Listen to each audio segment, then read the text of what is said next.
Des finitions et des détails soignés, des matières nobles et un style intemporel, décliné en manteau, en trench ou en blouson.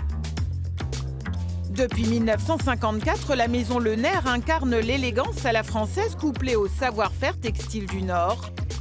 Elle le montre cet hiver dans cette boutique éphémère du Vieux-Lille.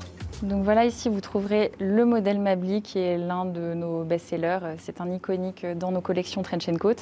Donc 78% laine vierge. C'est une matière noble, sourcée en Italie chez nos fournisseurs avec lesquels on travaille depuis plus de 50 ans. La maison cultive la fidélité et son héritage des 30 Glorieuses.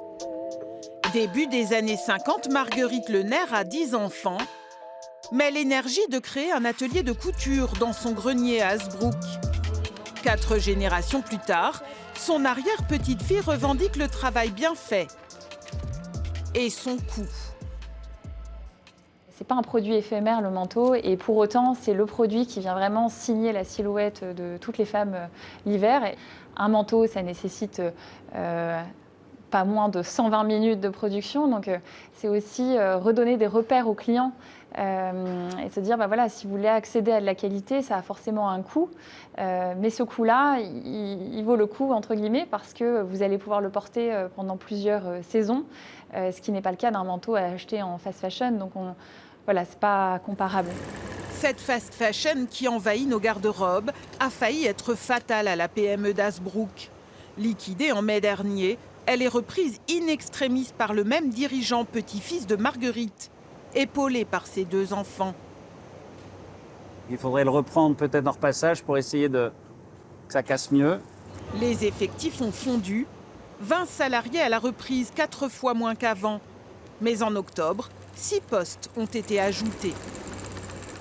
Personnellement, je ne crois qu'à un outil de production qui se battra sur la différenciation, sur sa capacité à concevoir, à créer de façon agile et de qualité, plus qu'à du productivisme qui, à l'échelle de la mondialisation, n'est pas tenable. Les pays à bas coût l'emporteront toujours en termes de coût du travail. Aujourd'hui, il faut distinguer la qualité du travail et la durabilité de nos projets. Il y a 30 ans déjà, pour survivre à la crise du textile, Le Nair Cordier a délocalisé l'assemblage des manteaux en Ukraine. Éloignée du front, la production a pu se maintenir. À Hasbrouck sont confectionnés de petites séries et tous les prototypes, imaginés et dessinés ici même.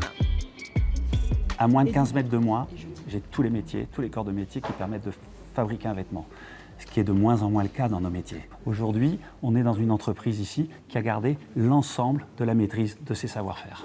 Ici, je pense que je vais rajouter on va rajouter une casquette ou une visière. Mais ça, c'est ce qu'on avait dit. Patronnière, modéliste, couturière ou styliste, beaucoup travaillent depuis 20 ans et plus pour l'entreprise familiale. Voir la prochaine collection hiver en cours de finalisation fait du bien à tous. Coloris unique, pièce unique. Très bien.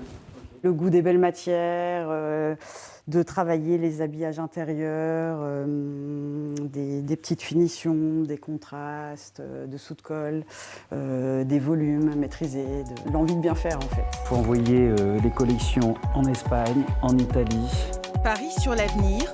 Les nouvelles pièces de la marque Maison seront présentées ce printemps à Séoul, Tokyo ou encore New York.